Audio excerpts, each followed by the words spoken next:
Hello everyone, I'm Bruffy1322 and welcome to an early look at F1 22. I got access to a preview build for the game and I'm allowed by embargo to make a 10-minute video on it on the Miami track only this week. So why the hell not? Let's have a chat about it, shall we?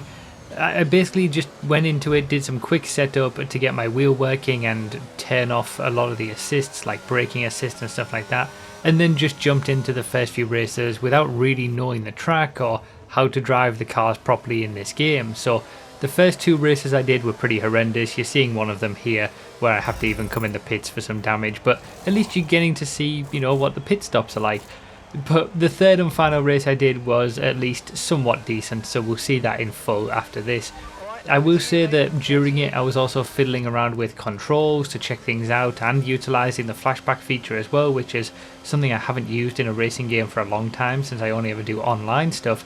So I think the footage will give you a good showcase of a wide variety of aspects of the game, although it must be kept in mind that this is an early build, so it's not fully representative of the final game.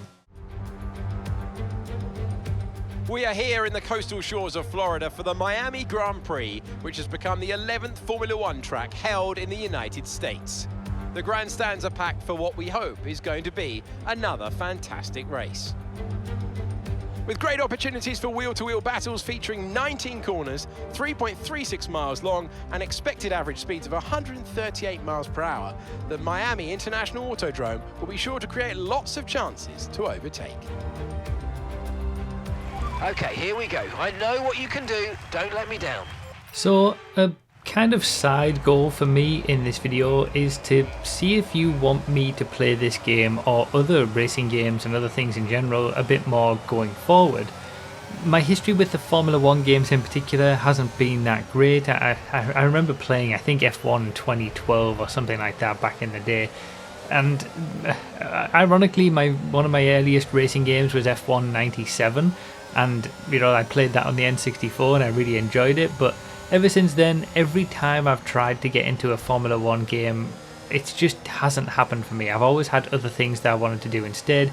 For F1 2012, for example, I was preferring to race on Forza Motorsport and Gran Turismo. For the last few years when I've been trying out, I've tried out F1 2020, 2021 on stream before, but not more than a couple of hours, and ultimately I've always gone back to, well, either GTA or more recently iRacing.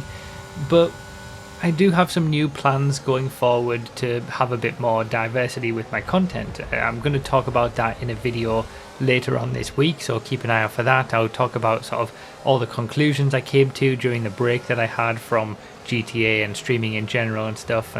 But ultimately, I do want to have a bit more diversity. You know, iRacing will continue to be my main racing game, and GTA car testing and GTA racing isn't going anywhere either. But I can certainly have some other games mixed in there too. You know, I'm thinking things like Wreckfest or maybe even Gran Turismo 7, and not try to take it as seriously as what I do iRacing. Do more of the sort of thing that we do with GTA, of mixing it up and doing all sorts of different race types. I'll talk about that more at length on Sunday's video.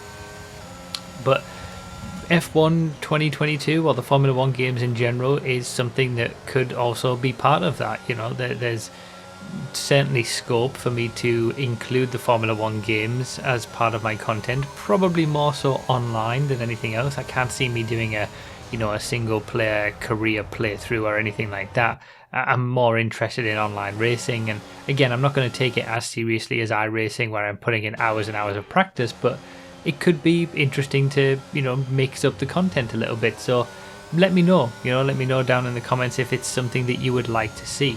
Because obviously it's always difficult that I'm so focused on GTA and my videos. Everyone watches GTA videos. I have trouble, you know, not as many people watch the iRacing videos, and you just never know how a new game is going to go on the channel. So it's always good to get a bit of, you know, background from you guys directly on that. When it comes to the game itself, one of the things that I will say is immediately is nice is the possibility to have Alex Jakes as a commentator instead of Crofty. I do like Alex Jakes a lot better, and that was one of the first things I changed in this preview build, so that was great. And it seems like I did watch a little sort of presentation that Codemasters gave talking about the game and a few of the new aspects that they're putting in.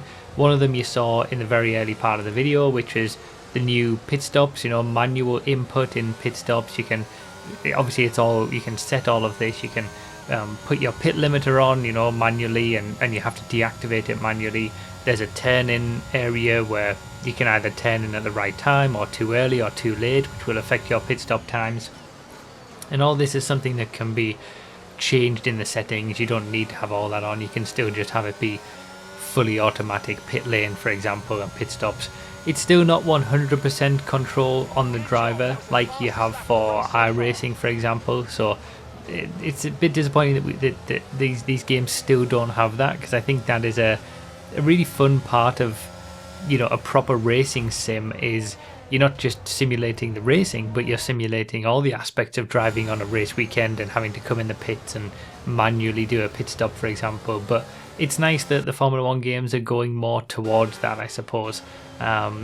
It does seem to be a decent amount of scalability. I think that's always been one of the features of Formula 1 games. But again, you know, I'm not an expert on Formula 1 games. There's probably going to be tons of videos from people who play Formula 1 games all the time, and you're going to get a lot more information if you're looking for an informative video about F1 2022. I'm sure there's plenty of other content creators out there who are doing it better than I can. I'm just sort of giving a bit of an impression from someone who's kind of outside of the space in a way, and coming into it almost new, but with a, you know, a racing history. Just, you know, I love Formula 1. I've watched Formula 1 and since I was, I think, 6 years old. I've gone to God knows how many British Grand Prix, but I've just never been into the games. So that's where I'm coming at it from all my thoughts here. But yeah, there does seem to be a lot of scalability with the game. You know, you can set, I don't even know what difficulty this race was on. It was probably very easy AI, for example, but you can do all sorts when it comes to the difficulty settings and the help to help you drive and all that kind of stuff as well. There's the My Team feature, which allows you to create your own team as you're going through a story mode, and you've also got the ability in this one to drive regular supercars for Pirelli hot lap events, including the ability to drive safety cars on hot laps, which is kind of cool. I don't know, I didn't actually test that. I don't think that was available for this build, so I don't know how those supercars are going to handle. I do know there's Formula 2 as well in packaged in the Formula 1 games also, but yeah, you know, they're certainly expanding. One thing I will say is that this is the first game with EA. You know, EA bought Codemasters, and we know what EA have done with, you know, things like FIFA and all these other sports games where they're just monetized to hell. I hope that doesn't happen with the Formula 1 games, but it's something to note and keep in mind, because yeah, it wouldn't be good if we started having, you know, whatever it is in FIFA, what is it, like all the card packs and all that kind of stuff come to Formula 1. But so far, you know, there seems to be a increasing breadth of content, which is always good. Like I said, lots of menus, lots of controls and stuff mid-race. There's a lot of depth there and things to be understood, and it looks pretty impressive as well. You know, it's visually quite impressive, so that's always nice. When it comes to the Miami track as well, it didn't take too much to learn. You know, it's not the most complicated track in the world. This is only my third race, and obviously it's harder to perfect it, and I'm probably, you know, way off the pace of what is possible. It's only my first couple of laps on the game, but as a track on the whole, I think it'll provide an interesting race for Formula 1 itself this weekend. There's 3 DRS zones and yeah, a few decently sized straights, so hopefully it provides an interesting race. And I found myself quite enjoying the drive around here when I wasn't, you know, driving into the back of people, of course, but that's something else. Yeah, it's not too bad, and we'll have to see how it goes in real life. But when it comes to the game, yeah, let me know your thoughts. You know, this has been just a quick early look at an early build of the game. I've not made a video about a Formula 1 game on my channel ever, even though I've played a few of them on stream before, so I'm just experimenting a little bit and seeing what you guys think. So feel free to let me know all your thoughts down below in the comments, and thank you guys just for all the support, and like I said, keep an eye out for the video. It should be up on Sunday that will talk in more detail about my plans going forward and all that kind of stuff. Alright, thank you guys so much, and I'll see you in the next one. And that's the end of the race. We'll see you in Parc Fermé. What an end to another fantastic weekend of racing. Thanks to everyone who's joined us, and we'll see you for the next one.